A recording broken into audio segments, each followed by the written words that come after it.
Livro 1, Conversando com Deus, capítulo 2. Tu me farás ver os caminhos da vida, na tua presença há plenitude de alegria, na tua mão direita há delícias perpetuamente. Salmos 16, versículo 11. O autor. Eu procurei o caminho para Deus a minha vida inteira. Deus.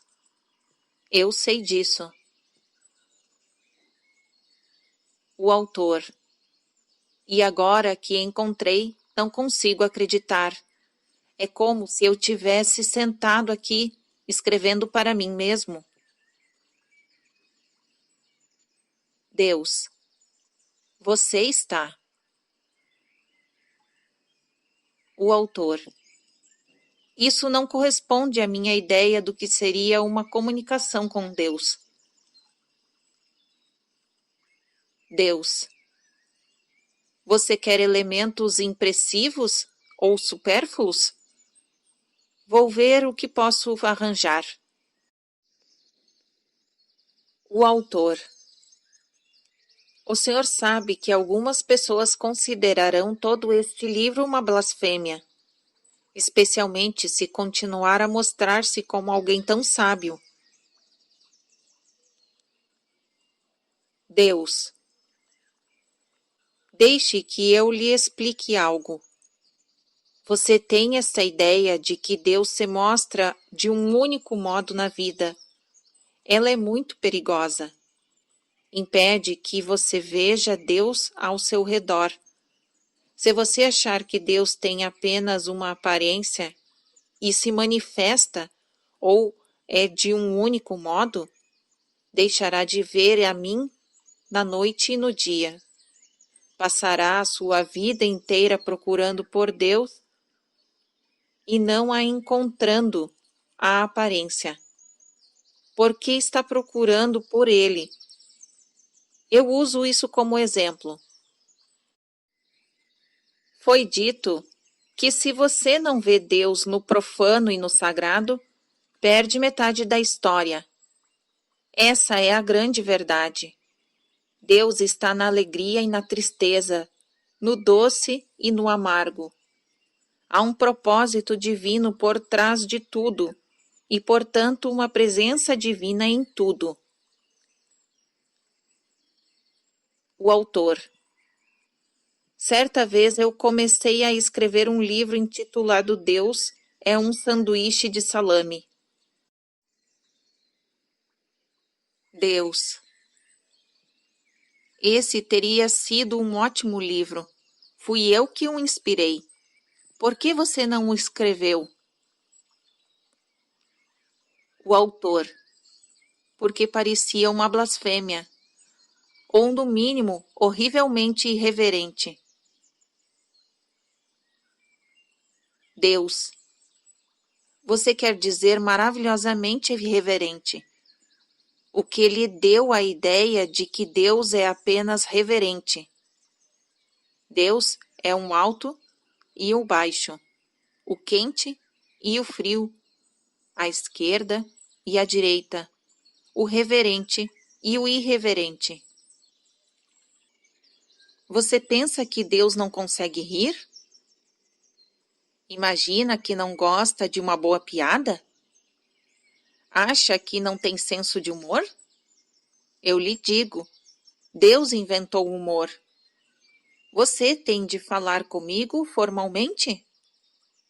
As gírias e a linguagem rude estão além da minha compreensão? Eu lhe digo que pode falar comigo como falaria com o seu melhor amigo. Você acha que há uma única palavra que eu não conheço? Algo que eu não vi? Um som que não ouvi? Pensa que desprezo algumas destas coisas e gosto de outras? Eu lhe digo que não desprezo coisa alguma. Nada é repulsivo para mim. Tudo é vida, e a vida é uma dádiva. o tesouro indescritível, o mais sagrado. Eu sou vida, porque sou o que a vida é. Todos os seus aspectos têm um propósito divino. Nada existe, nada sem um motivo compreendido e aprovado por mim. O autor. Como é possível?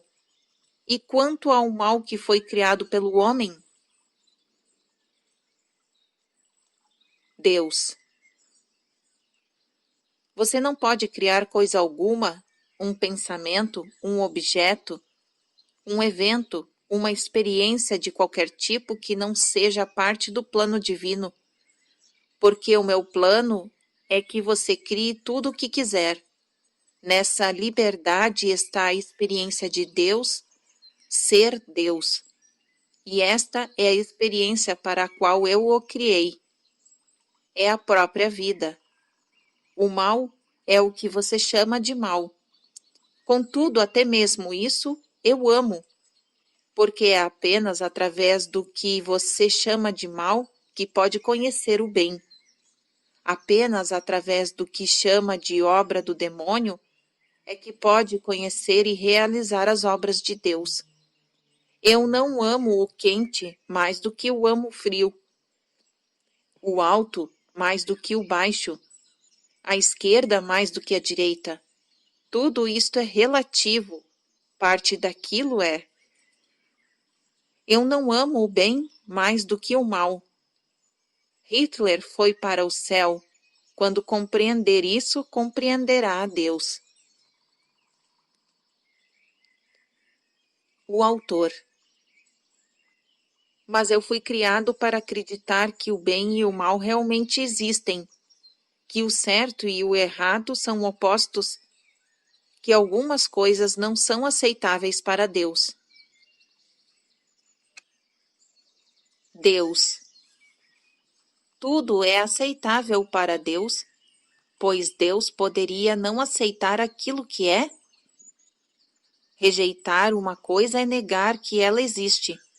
Dizer que não está certa e dizer que não é parte de mim, e isso é impossível. Contudo, mantenha suas crenças e haja de acordo com os seus valores, porque esses são os valores de seus pais, seus avós, seus amigos e sua sociedade. Eles formam a estrutura de sua vida, e perdê-los seria desafiar o tecido da sua experiência. Ainda assim, examine-o em um a um, parte a parte. Não destrua a casa, mas examine cada tijolo e substitua aqueles que parecem quebrados, que não suportam mais a estrutura. Suas ideias sobre o certo e o errado são apenas isso, ideias. São os pensamentos que criam e determinam quem você é. Haveria apenas um motivo para mudar qualquer um deles: você não estar feliz com quem é. Só você pode saber se está feliz, dizer a respeito de sua vida. Essa é a minha criação, meu filho, com quem eu estou muito satisfeito. Se seus valores servem para você, haja de acordo com eles. Lute para defendê-los. Contudo, procure lutar de um modo que não cause dano a ninguém. O dano não é um componente necessário na cura. O autor. Mas o Senhor diz: haja de acordo com os seus valores.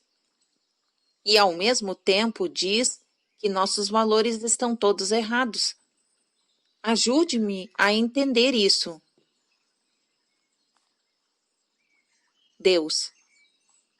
Eu não disse que os seus valores estão errados, mas tampouco estão certos.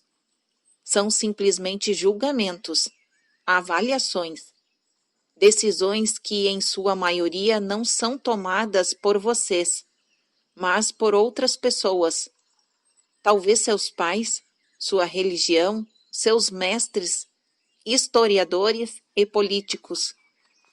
Pouquíssimos julgamentos de valor que você incorporou à sua verdade foram feitos por você mesmo, baseados em sua própria experiência. Porém, foi por causa da experiência que você veio para cá e deveria criar-se a partir de sua experiência. Você criou a si mesmo a partir da experiência dos outros. Se o pecado existisse, seria isso: permitir a si mesmo tornar-se o que é a partir da experiência dos outros. Esse é o pecado que todos vocês cometeram. Não esperam as suas próprias experiências. Aceitam a experiência dos outros como evangelho, literalmente. E então, quando tem pela primeira vez a experiência verdadeira, sobrepõe a ela o que pensam que já sabem. Se não fizessem isso, talvez tivessem experiências totalmente diferentes, que poderiam ir contra o que lhes ensinaram seus primeiros mestres e suas outras fontes.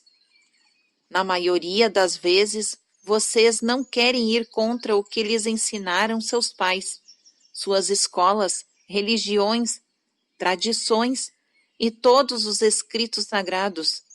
Por isso negam as suas próprias experiências a favor do que lhes disseram para pensar. Em nenhuma parte disso pode ser melhor ilustrado do que em seu tratamento da sexualidade humana. Todos sabem que a experiência sexual pode ser a experiência física mais amorosa, excitante, poderosa, estimulante, renovadora, energizante, positiva, íntima, intuitiva e divertida de que os seres humanos são capazes.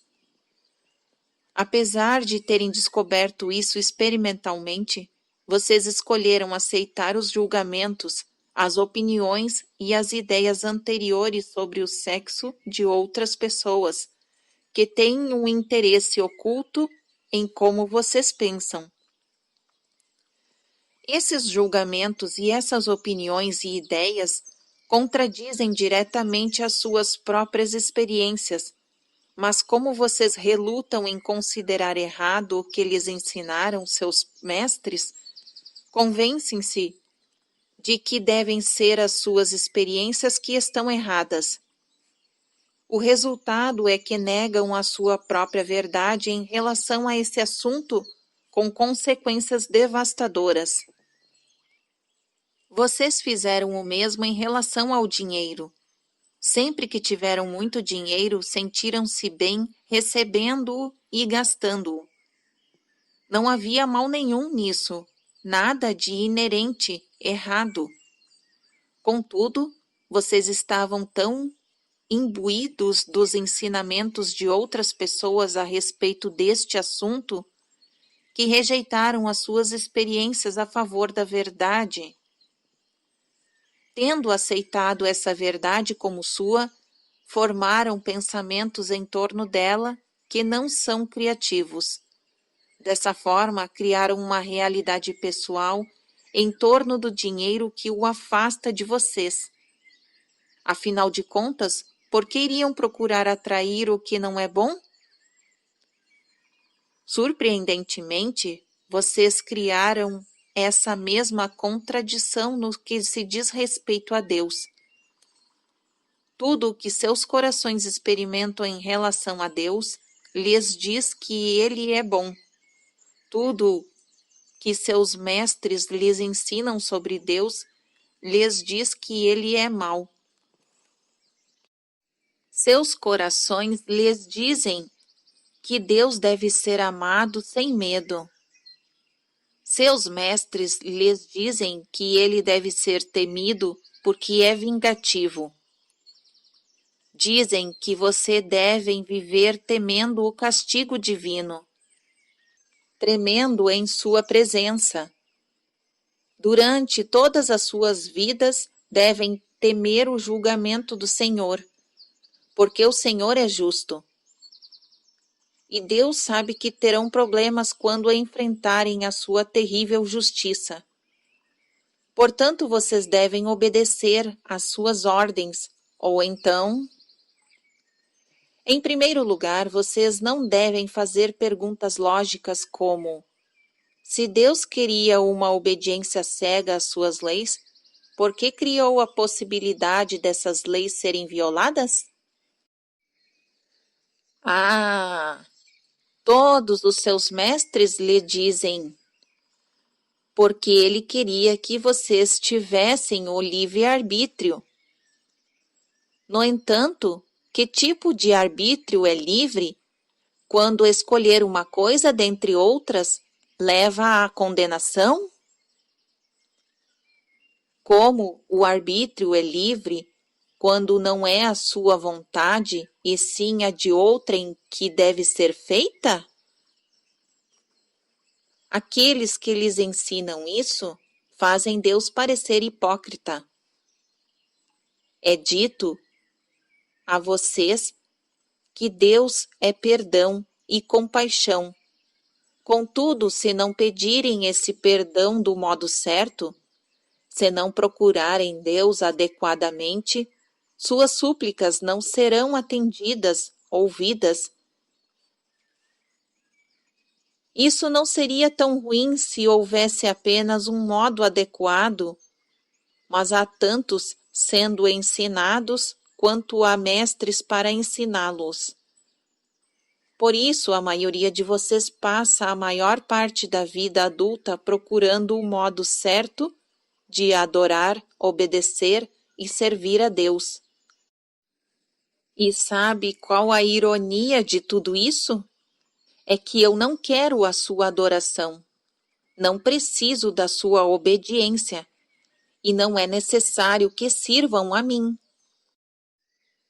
Esses comportamentos são historicamente exigidos dos súditos pelos monarcas, geralmente egomaníacos, inseguros e tirânicos. Não são de modo algum exigências divinas, e me parece notável que até agora o mundo não tenha concluído que são falsas, não tendo nada a ver com as necessidades ou desejos da divindade. A divindade não tem necessidades. Tudo o que é exatamente isso, tudo o que é. Portanto, por definição, não tem necessidades e nem deseja coisa alguma. Se vocês escolherem acreditar em um Deus que precisa de alguma coisa e fica tão ofendido se não tiver que pune aqueles de quem esperava recebê-la, então terão escolhido acreditar em um Deus muito inferior a mim. Na verdade, serão filhos de um Deus inferior. Não, meus filhos, por favor, deixe-me afiançar-lhes novamente, através desse livro, que eu não tenho necessidades, não exijo coisa alguma. Isso não significa que não tenho desejos. Desejos e necessidades são coisas diferentes, embora muitos de vocês as tenham igualado às suas vidas atuais. O desejo é o começo de toda a criação. É o primeiro pensamento, um sentimento profundo dentro da alma. É Deus escolhendo o que criar a seguir. E qual é o desejo de Deus? Eu desejo primeiro saber e experimentar quem sou, em toda a plenitude, para conhecer quem realmente sou. Antes de criar você e tudo o que há no universo, era impossível compreender isso.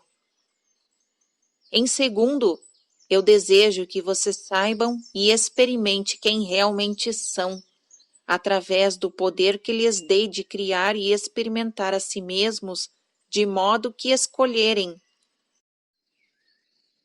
Em terceiro, eu desejo que todo o processo da vida seja uma experiência de alegria constante, criação contínua, desenvolvimento incessante e satisfação plena em todos os momentos. Eu criei um sistema perfeito por meio do qual esses desejos podem ser realizados e estão sendo realizados agora. A única diferença entre vocês e eu é que eu sei disso. No momento de sua conscientização total, que poderia ocorrer a qualquer tempo, vocês também se sentirão como eu sempre me sinto. Serão totalmente felizes, amorosos, compreensivos, glorificados e gratos. Estas são as 5 atitudes de Deus.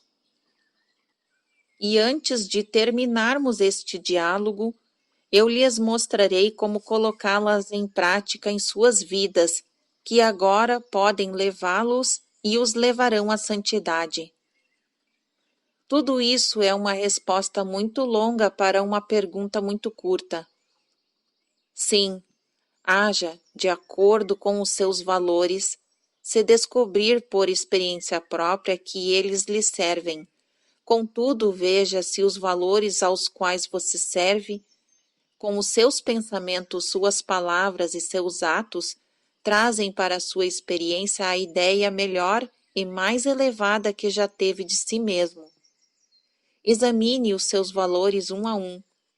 Traga-os à luz do escrutínio público. Se pode dizer ao mundo sem hesitação quem você é e no que acredita, está feliz consigo mesmo. Não há motivo para estender-se mais neste diálogo comigo, porque você criou um eu e uma vida para esse eu, que não precisa de aperfeiçoamento. Você atingiu a perfeição, ponha este livro de lado. O autor. Minha vida não é perfeita e nem está perto de ser. Eu não sou perfeito. Na verdade, sou cheio de defeitos. Desejo, às vezes, de todo o coração, poder corrigi-los, saber as causas de meus comportamentos, os motivos das minhas desgraças, o que faz com que me desvie do caminho. Por isso, procurei o Senhor. Não consegui descobrir as respostas sozinho. Deus. Estou feliz por ter feito isso. Sempre estive aqui para ajudá-lo. Você não tem de descobrir as respostas sozinho, nunca teve. O autor. Mas isso parece tanta presunção. Simplesmente sentar-me e dialogar com o Senhor assim e imaginar que Deus está respondendo. Quero dizer, é loucura. Deus. Eu entendo. Os autores da Bíblia eram todos sãos, mas você é louco. O autor. Os autores da Bíblia foram testemunhas da vida de Cristo e registraram fielmente o que ouviram e viram. Deus. Correção. A maioria dos autores do Novo Testamento nunca conheceu ou viu Jesus em suas vidas. Eles viveram muitos anos depois que ele deixou a terra. Não reconheceriam Jesus de Nazaré se o vissem na rua. O autor. Mas Deus. Os autores da Bíblia tinham muita fé e eram grandes historiadores. Ouviram as histórias e foram contadas a eles e aos seus amigos por pessoas mais velhas que as tinham ouvido de outras pessoas mais velhas, até finalmente fazerem um registro por escrito. E nem tudo o que os autores da Bíblia escreveram foi incluído no documento final. Os ensinamentos de Jesus já tinham levado ao aparecimento de igrejas, E como acontece sempre que as pessoas se reúnem em grupos formados em torno de uma ideia influente, havia certos indivíduos destas igrejas e destes enclaves que determinavam que partes da história de Jesus seriam contadas e como. Esse processo de selecionar o que seria publicado na Bíblia continuou durante toda a sua compilação, a produção literária e a publicação dos evangelhos e da Bíblia. Até mesmo vários séculos depois que os textos sagrados originais foram escritos, um concílio determinava mais uma vez que as doutrinas e verdades deviam ser incluídas na Bíblia, então oficial, e quais seriam prejudiciais e prematuras para se revelar às massas. E também houve textos sagrados escritos em momentos de inspiração por homens comuns que não eram mais loucos do que você.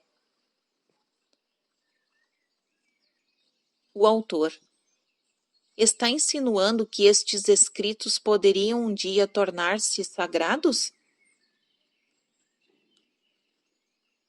Deus. Meu filho, tudo na vida é sagrado. Sendo assim, estes escritos também são. Mas eu não farei com você um jogo de palavras, porque sei o que quer dizer. Não, eu não estou insinuando que este manuscrito um dia se tornará sagrado. Pelo menos, não antes que se passem séculos ou que a linguagem se torne obsoleta. O problema é que a linguagem aqui é muito coloquial e contemporânea. As pessoas presumem que se Deus quisesse falar diretamente com você, não o faria como se fosse um amigo que mora na casa ao lado. A linguagem deveria ter uma estrutura unificadora, senão divinizadora, uma certa dignidade, um quê de santidade.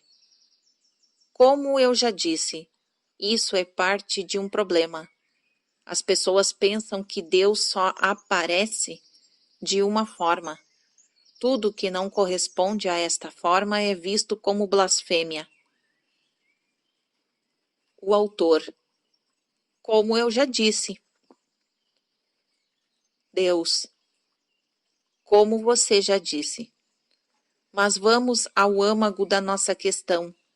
Por que acha loucura conseguir dialogar com Deus? Não acredita na oração? O autor.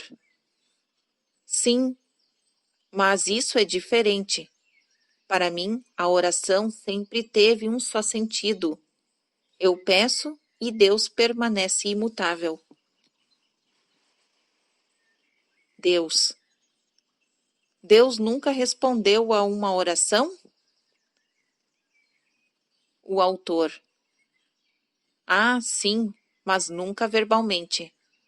Aconteceram todos os tipos de coisas na minha vida que me convenceram de que eram uma resposta muito direta à oração. Mas Deus nunca falou comigo. Deus. Eu entendo. Então, esse Deus em que você acredita pode fazer qualquer coisa, menos falar. O autor.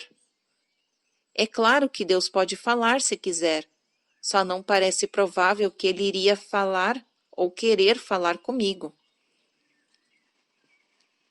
Deus. Essa é a causa de todos os seus problemas na vida, não achar que merece que Deus fale com você. Como pode esperar ouvir a minha voz se pensa que não merece que eu fale com você? Eu lhe digo que estou fazendo um milagre nesse exato momento. Porque não só estou falando com você, como também com todas as pessoas que estão lendo este livro. Estou falando com todas elas agora. Sei quem elas são. Sei quem lerá estas palavras. E que acontece com todas as minhas outras comunicações é que algumas destas pessoas não ouvirão palavra alguma. O autor. Bem, isso me faz lembrar de outro fato. Já estou pensando em publicar este material enquanto está sendo escrito. Deus. Sim, o que há de errado nisso?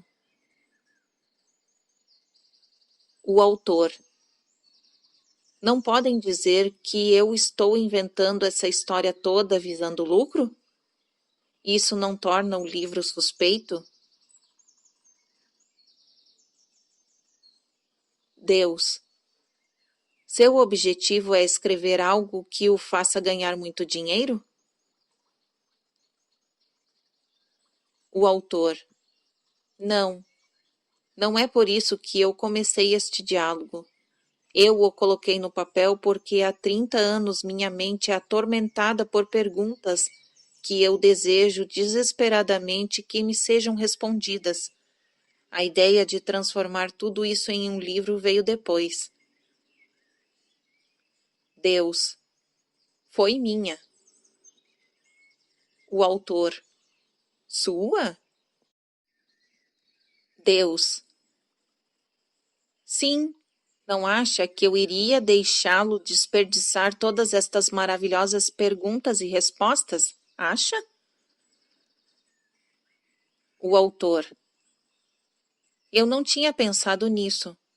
No início, eu queria que as perguntas fossem respondidas, que a frustração e a procura terminassem. Deus. Ótimo. Então pare de questionar os seus motivos. Você sempre faz isso. E vamos prosseguir.